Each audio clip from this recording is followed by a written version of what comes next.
Hi, we are PML and this is our brand new groove course.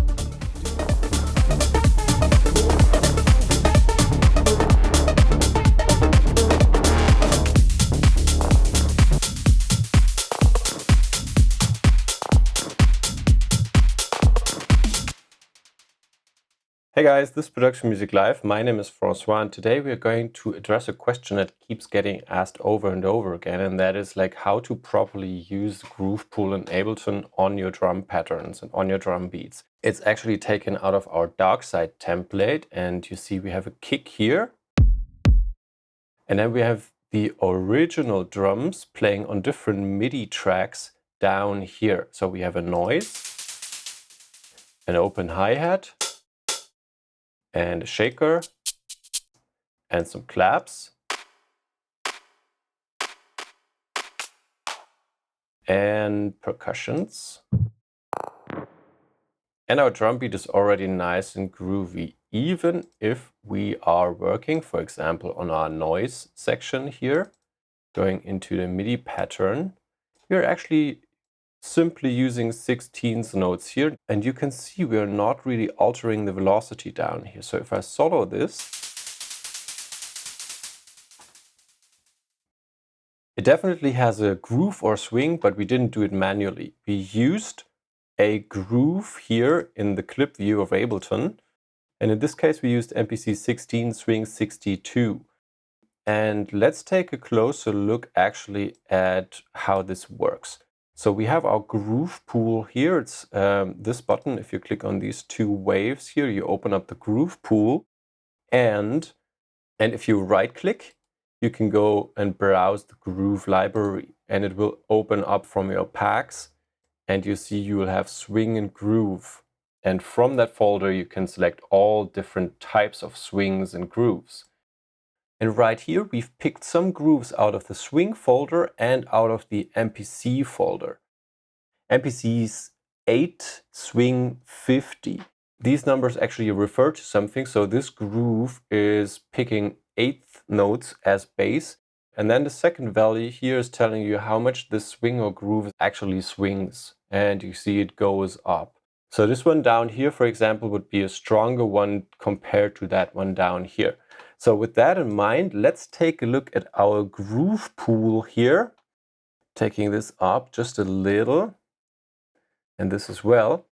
And again, we have MPC 16 swing 62 applied here. And we still can't really see like what it actually does unless we click commit. And now you see we actually moved every second note a little bit to the back. And if we play it back once more,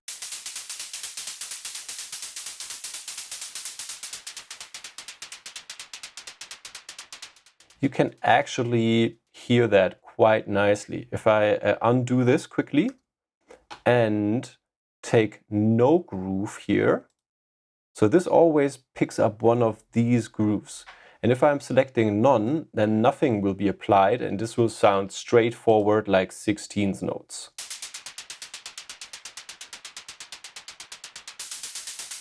It's just, a noise sound that has a little bit of movement in the filter here.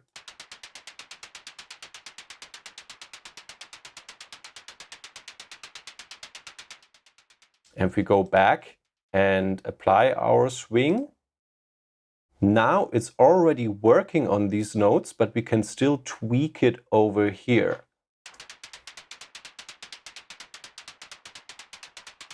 But you can already hear how the so-called weak beats are being delayed a little bit. Now, if we commit it, then it will be applied on the MIDI notes and we can't change anything anymore. Right now, if we just select it here from the drop down, we can still tweak it up here with these values. So let's quickly take a look at these values. We have quantize, which is actually not useful right now because it's already quantized. We would apply quantize if this would be like very off grid. And then we put quantize up to 100%, and what it will do is actually bring these back into the grid.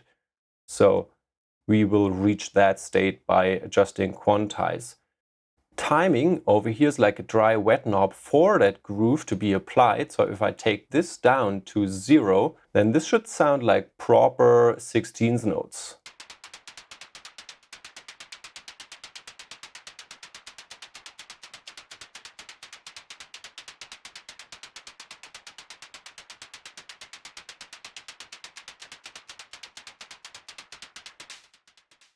So I hope you can hear this difference. We can actually make it more obvious. I'm taking the delay off quickly.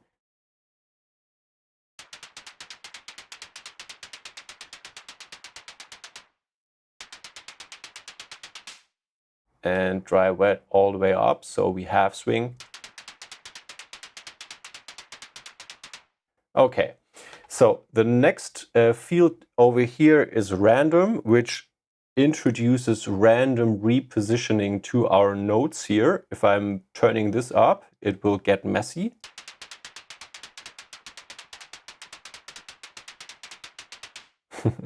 And if I would commit this one now, it looks really strange. Again, our grid is set to 16th notes here.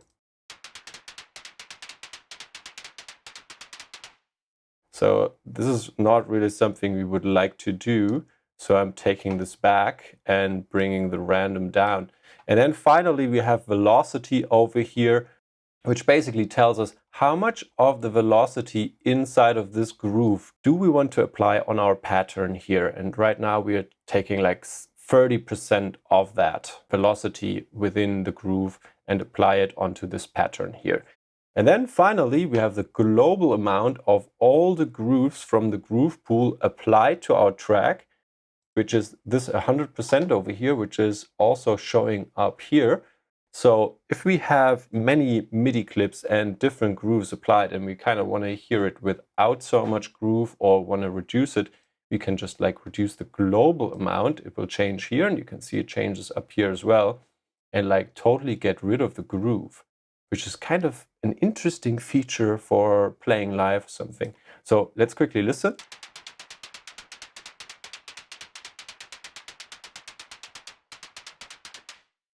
Okay, so this is how the groove pool works. I'm putting the other elements back in here.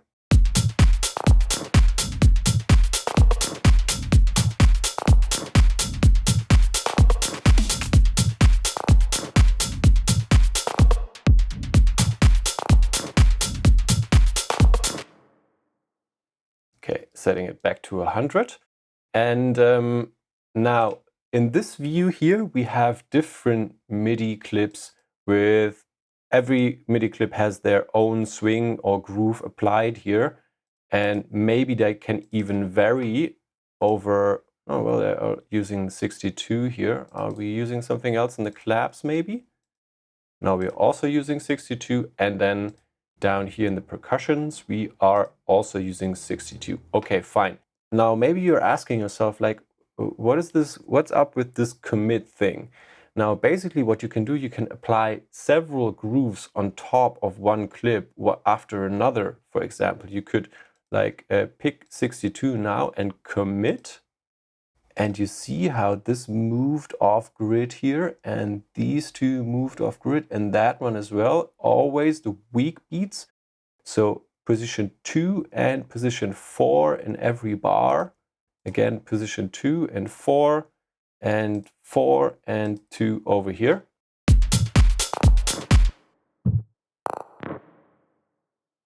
And now we could select another groove and do the same thing again, or the same one and commit again, and even take it further and then do the same thing again.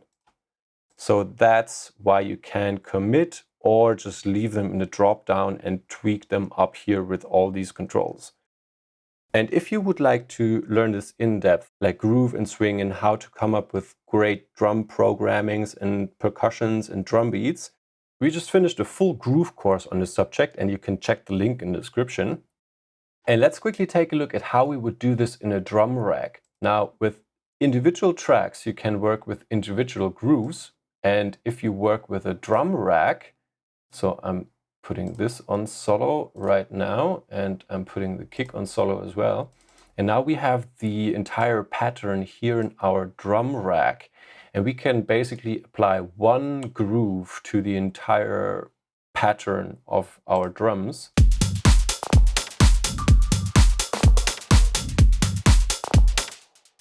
You can see we have different velocities for these elements, but they are pretty much on grid, all of them right now. So if I don't select any swing here,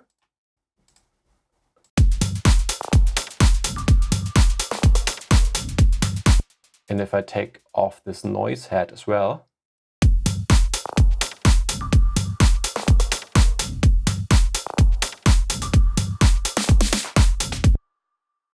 this beat sounds very mechanic or like a computer beat, right? So let's add some groove and swing here. Take the MPC 16 Swing 61. And that one is just like getting applied full on. So this is, remember, this is like the dry wet button.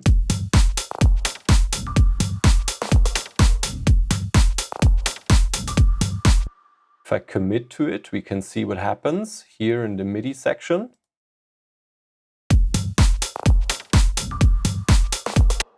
So for example, here in the fourth position for these shakers and snares, we are getting a bit late. And in the second position here as well.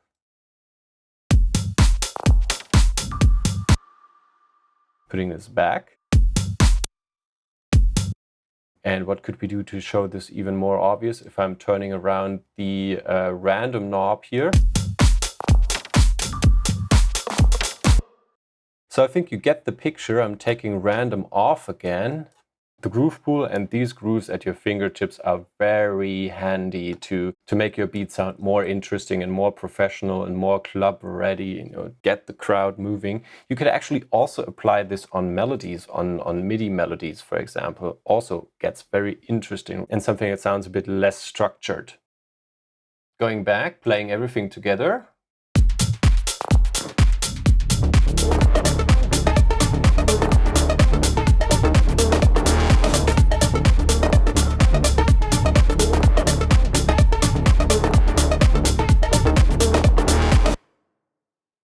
So I hope you enjoyed this little video. Feel free to check out productionmusiclive.com, our website supporting this channel and giving us the ability to put out content like this.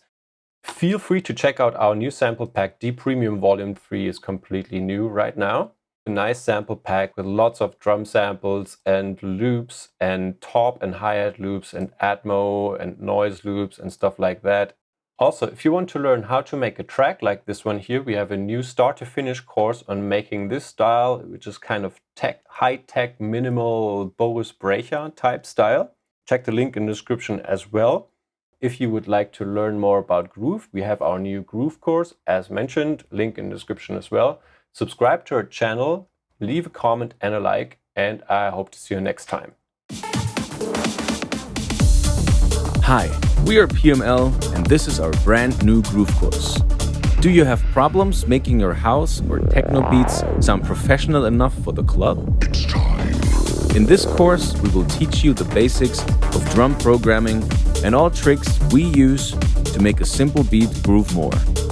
We will take you from theoretical basics to practical live sessions, from choosing the right samples to shaping them with ADSR, from the importance of velocity to adding swing with the groove pool. You will learn building advanced top loop patterns, the right settings for different genres, and the interaction of drums and other instruments. Bring the beats to the next level.